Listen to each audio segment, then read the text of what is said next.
2, 1. We're live. Good morning, Owasso. This is the Twins with Owasso Live, and this is the Morning Loop. It's currently 8 a.m. like normal. It is 62 degrees outside with a high of 74, 75 degrees today. So be advised, it's also very wet outside. Boy, we might as well have been in a flash flood warning this morning at about from 4 to basically just now. It was pouring hard. We had a big cell blow through here, and yeah, it really dump a whole lot of water on top of us. My road getting washed out back at my house. All the ditches and runoff, like the pond over there by Bailey Ranch, they're getting real flooded right now. Water's up a whole lot. So keep that in mind as you drive in today. It's going to be wet and soggy out today. So make sure you dress appropriately. I brought my raincoat sitting right behind me on this chair. Now, with that being said, traffic conditions are slow and steady into Tulsa this morning. So Have been all morning. yes, so be careful, and if you haven't left yet, you might adjust your route. Maybe try 75 or go that Mingo route into Tulsa because it is not looking so hot right now in 169. So plan accordingly, folks. Now, as far as upcoming local event goes on, what do we have, Chad? What's on the agenda today? You got it. As of today, it appears that we have a few things on the to-do list. I will pull them up real quick. On Owasso Chamber of Commerce page, I have this week on the 15th, Business Over Breakfast, and that will be at, let me double check here, Eagle Window Tent. Okay, so very cool. So Business Over Breakfast at Eagle Window Tent. The ambassador meeting, which that's always at Ascension St. John, and then May's Dignitarian Donuts. So meet the politicians of Owasso. That's Wednesday, Thursday, Friday in that order. That is correct.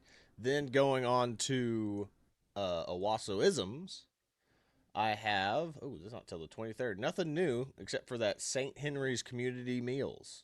That's not till May 23rd. And that's not till the 23rd. So nothing up on Owasso. If anything changes, I'll let you know and give you an update. But on the only other local thing that I have is the Oklahoma City Thunder. Unfortunately, we lost our last game, so we lost the third game in the series. So we're 1-2 on our record. So we need to pull something through tonight if we want to be able to even remotely try to stay in this thing. Yep. So, but the Mavs are a good team. I've been worried about Dog the fight. Mavs the entire time. Dogfight. We knew it was gonna be. We cannot sleep on the Mavs, man. So No, cannot. But that is all I have for today. That game, that OKC game again, is tonight at 8:30. all right. Best of luck to our team. Hopefully they can pull a victory out of nothing. Okay. So we'll move on to more national news, and we will start with the same old song and dance that we've been talking about here lately. It's illegal immigration. So the chairman of the Federal Reserve, I believe his name is Jerome Powell. Yep. And he basically came out and said that illegal immigration is to blame for the ridiculous increase or inflated rates of housing costs. Now, this is a very gross oversimplification of the truth. I mean, what he's saying is not wrong in a technical sense. Like, the demand for housing has definitely gone up, but the types of homes that people can afford is not. This is not like when illegal immigrants buy houses. We're talking about like what video we showed you last week, where a bunch of illegal immigrant families pulled together money to get a car. It's the same thing with a home. Like, they came over here with nothing. They paid the coyotes and cartels robbed them of what money they had. Maybe they have $50, $100 in their pocket when they get here. Then they get that $10,000 in, what do you call it? The debit cards that they get. Mm-hmm. So, I mean, I guess an illegal immigrant, like 5 or 6 illegal immigrant families could put those cards together and make a down payment on a home. Yes, which that is generally speaking what they do. Yeah, you just have like It's the 20 same with people that living in car. a single house. Exactly. It's the same issue with that car they're talking about. Like a bunch of them all get together and, they want to work or be able to travel places and they pitch in to get a home, a car, whatever it happens to be together until they can either afford to get their own and or go back to Mexico with whatever money they make. Yeah, so it's not a lie, but it is a gross oversimplification of what's going on here. So this guy, it's just obfuscating blame to something else. That way, the Federal Reserve can't be the ones that are like, "Hey, you guys are in charge of the inflation rates. What the heck's going on here?" And it's like, "Oh no, no, no! It's just illegal immigration. That's why the housing demand's gone up a lot." But it really hasn't, though. Again, if we just close the borders, a lot of problems could be solved. But people just there's too much money to be made down there. NGOs making money hand over fist, convincing people to come here. It's craziness. But yeah, this guy, what a joke, man. Like, it is, again, the illegal immigrants, they're not buying houses. Maybe they're renting. Maybe they're getting into apartments or whatnot, or they're not getting the homes that people want to buy. Yeah. So something else is causing the inflation rate on the homes, and it's again, it's just inflation in general. Exactly. It doesn't explain why, a house that, not being rude, but, your girlfriend's house doesn't explain why it's like a damn near $500,000 home when only like a few years back It'd be that a would 250, maybe $300,000. Exactly. Why are homes just jumping so much? It's ridiculous. Especially, there's nothing wrong with the house. I like the house, but Yeah. that would have not been like a dang near $500,000 home, just shy of a $500,000 home like 10 years ago. Yeah. There's no way. There's absolutely not. It's ridiculous. So again, it's just the government obfuscating blame. People in power just being like, "Oh no, no, no, it's not us. It's not us. It's illegal immigration." Well, thanks. You guys could have, if you guys had just said that 5 years ago, whenever Trump was in office, we wouldn't be in this situation now. And if it is illegal immigration, that means Biden is literally screwing over every middle class and millennial generation person trying to buy a home in this market. Mm-hmm. That means literally he is the cause of this. 7 million illegal immigrants have come into the country under his tenure. Yeah. You know what needs to happen? We just need the price of the housing market to go back to where it was, where a house like my girlfriend's house goes back to 200K, 250K. That's what the house should be in the market I grew up in. But no, not in this economy. We need gas to go back down to like $1.23, like it was under the Trump administration. That's what we want. Yeah. The more money we keep in our pockets, the better we can provide for ourselves, add to our savings, and feed our families. Crap, at this point, I would take $2 on the gas. $3 is just astronomical. I was in OKC. I was in OKC the other day or on Friday. Yeah. And it was $2.97 at some of the Loves there, and wow. Of the other places it was $2.99. So it's like, why is it so much more expensive up here in northern Oklahoma? I don't know. It's not like we're super far from the refineries either, so I don't know. No. It's wild though, the fact that this is where we're at right now. So, way to go, Fed. Way to go, Chairman of the Federal Reserve. Piece of crap. Like, way to grossly oversimplify. But that's what they do. They grossly oversimplify these problems because they think you, the layman, are too dumb to understand what's going on. It's like, just tell people. It's like, well, we made some bad decisions at the top. Boom. Like, yeah, totally. You should be fired. Go away. Abolish the Federal Reserve. Let's go back to some type of gold standard. I don't know, folks, but that's where we're at with that. So we'll push on to more cultural news today. Xbox. If you guys haven't heard or haven't seen, Xbox probably died back in 2013. To be honest, being completely honest here, but I've always been an Xbox person. I grew up on the Xbox. I actually grew up with I basically had every console as a kid. I was spoiled. I had the original Nintendo, the Super Nintendo, the Sega Genesis. What else? Oh, Dreamcast, N64. PlayStation 2. Didn't have the original PlayStation, but got a PlayStation 2. And then got the Xbox 360. And then I've been on Xbox basically ever since. We did get a PS4 not too long ago. That was just to get some more exclusive titles through Sony.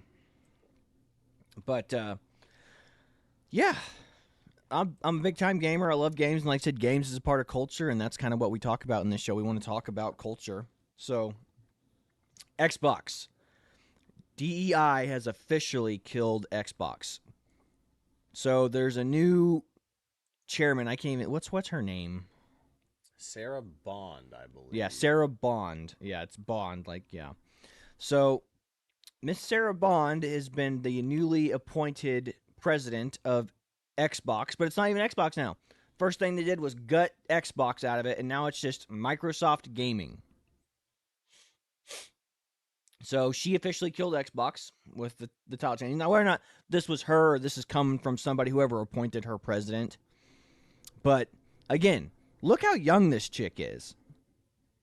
There's no way she knows how to run or be the president of a company this big, of this size.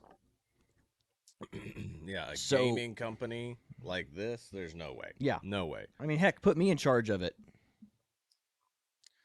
And then what'd she do? She cut like 5 studios. Like there was a particularly famous one in Austin, Texas, that has been they've produced some of the most or best original narrative content as far as gaming goes. Like so, for you laymen who are not big gamers or are not big in video game spaces.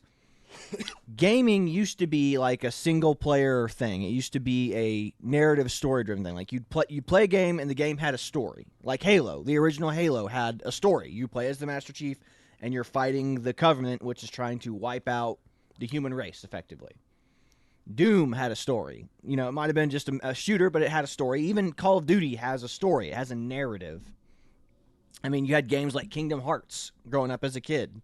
Yeah. Which is like Disney mixed with, Japanese animations. Yeah, and all these games were offline. Like, there was no, like, online gaming back in the early 2000 era. Right, yeah. Halo kind of revolutionized online gaming. I mean, you had things like WoW, World of Warcraft, that have been online exclusive PC games. But console gaming used to be about couch gaming. It was like gaming with your buddies. Yeah.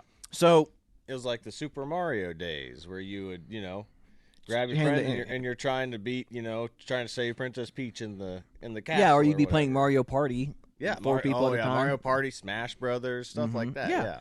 So I know we're kind of bouncing all over the place, but the point is, this studio, one of these 5 or 6 studios she shut down. The one that was in Austin, it has been the only Xbox studio that has been producing original content with narrative stories. And they basically kept coming in going, you need to make it online. So basically what it means online is if you play a story-based game and all you play is the campaign, you play the story and then you're done.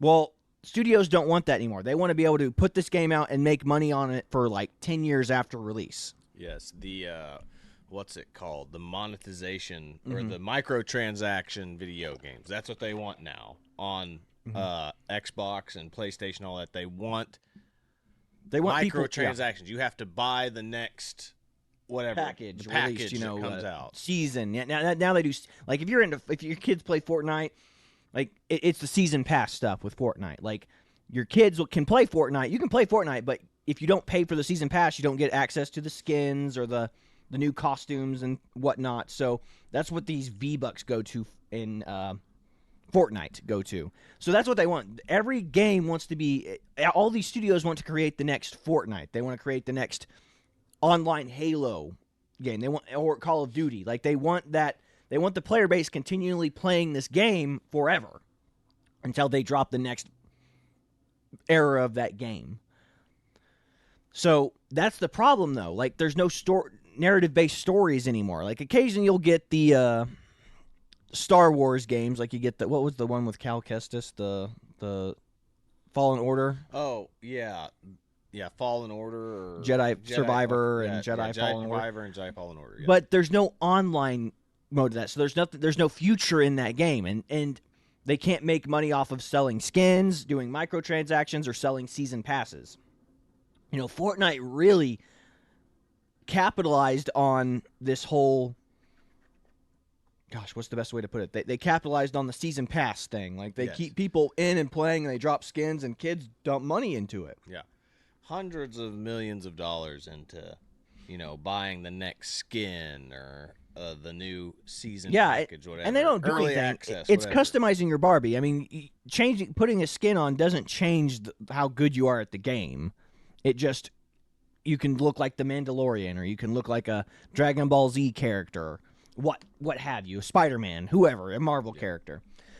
So, but that's how they keep people invested in the game, is they keep releasing this content. They do season passes, or maybe they'll tweak the maps a little bit, or they'll add a new feature into the game, and it keeps people wanting to play. But that also has killed the gaming industry, because if they can't make the next Fortnite, these AAA gaming companies, then they don't want to make a game.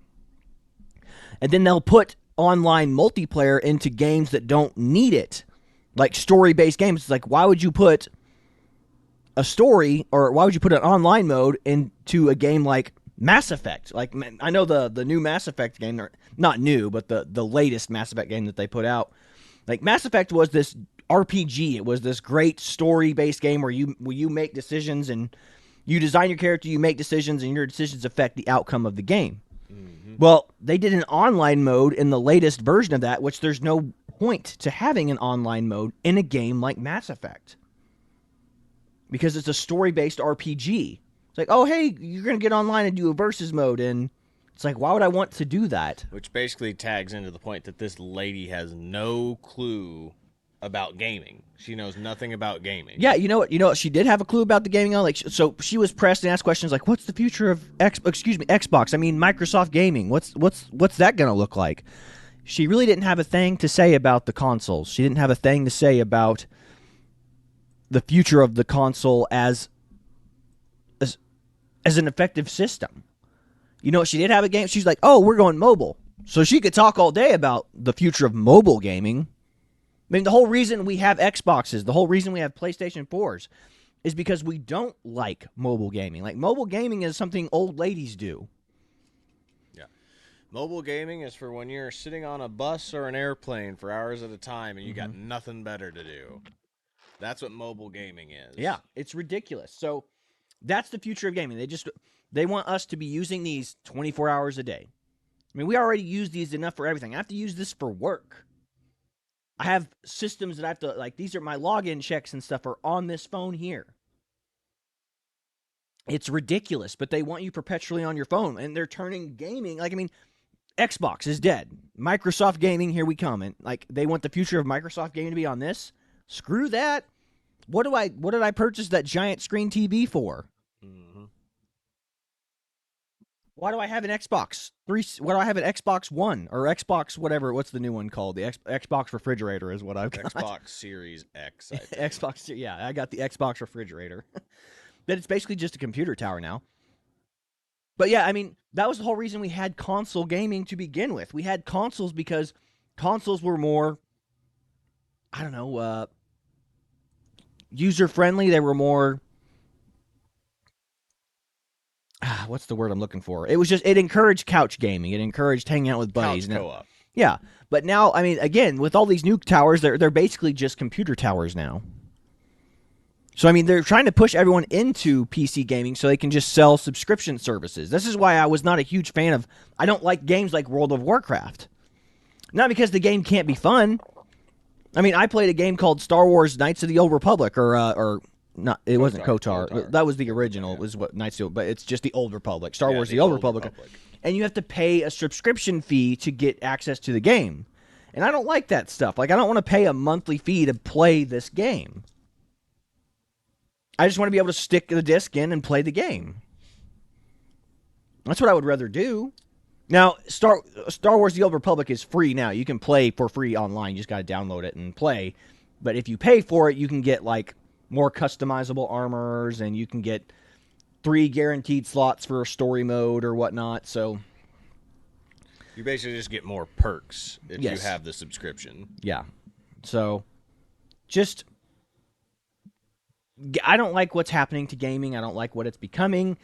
And if AAA studios won't even invest in a game if they can't do an online mode, they won't invest in a game or a good story if they can't turn several million in profit post their game's release. It's like you can turn $100 million in profit off of the initial sales, but if they're not going to see an additional $100 million off of a continued, and like I said, I understand it from a sales perspective. You want that. You want people to keep playing your games. You want people to keep dumping money into your game. Like, I get it. Like, I mean, Fortnite really changed the industry in that way. Yeah. It was a free game. Nobody's played the campaign, but they all play the online mode. But at the same time, it also killed the gaming industry. Yeah, it's very odd. Video games were more like movies back in the day. Yes. Like once the movie Interactive was made, movie. Exactly, yeah. Once the movie was made, you can do with it whatever you want. Mm-hmm. And, you can still make money off of it. Yeah. Now, it's kind of turned itself into this, it's still alive and being edited and changed as it's, being made. Yeah. And it kind of ruins it at the same time. It kind of ruins gaming at the same time as, improving it because, we're going to have another season or another pass or another extension to the game here in a little bit. But at the same time, you have to pay for if you have to pay for it. I already paid for the game. Why am I going to have to pay for the game again? Yeah. It is what it is. It's fun. It's good. But at the same time, AAA gaming, like I said, they're just looking at the end. They're just looking at how much money they can turn off it instead of just releasing a complete. And now the big problem is they're not even releasing full games. They're releasing games with hidden content. It's like you have to pay double extra in order to play this mission. This is a big controversy coming up with this new Star Wars Outlaws game. There's a complete mission that's locked unless you pay extra for the game itself. You have to pay an initial $20 to unlock this mission that's already in the game. It's like, do you want to do this this Jabba the Hutt Gambit mission that's inside the game already, but in order to unlock it, you have to pay an initial $20. For what? 30 minutes of additional content? Are you kidding me? So that's where we're at with that, folks. It's a shame what's going on with the AAA gaming, but we got one more thing before we close out. We actually that video that I was telling you about last week with the girl who was singing the praise of the United States healthcare system and the United States hospitals. That was from Canada. It popped back up in Instagram. So I'm gonna have Chad play it for you real quick, and then we'll wrap it up after that. All right, give me 1 second. I don't have it pulled up at the moment, but I am bringing it up right now. Got it. Hang on. I got to pause it and bring up the volume. All right, here we go. Make it happen. And play. In an American hospital for the very first time. I'm Canadian, so when I tell you I'm absolutely shocked. I'm making a video. There is nobody in this waiting room, not even one person. There is a duck pond here. They have a water fountain. There are leather chairs. When you walk into the main lobby, it literally looks like a 5-star hotel. It's insane. It's crazy. There's a park here, like a playground for children. Like, when you walk into a Canadian hospital, the paint is literally peeling off the walls. There are 4,000 people in the waiting room. Everybody is stressed out. Everybody's mad. There's like glass everywhere. People in like medical gear. It feels like you're in an apocalypse movie. This feels like a hotel, literally like a hotel. I don't know. I'm shocked. You guys, I was in and out. I was in and out in 15 minutes. 15 minutes. What? Okay, so I'm in an American hospital for. That's it. Yeah, an eye-opening perspective from a Canadian's point of view on the American hospital and healthcare system. How about that? The way she puts it, it makes it not seem too bad. So that's about all we got for you today. I just wanted you to see that video since for whatever reason it appeared back online randomly. So I thought that was really cool that we would be able to show you that, considering when we were talking about it last week, we didn't really have a good context or reference point as to why we were talking about it. So that's about all we've got for you today. This has been the Twins with Owasso Live, and this was the Morning Loop. We are signing off. God bless y'all. See you later, everybody.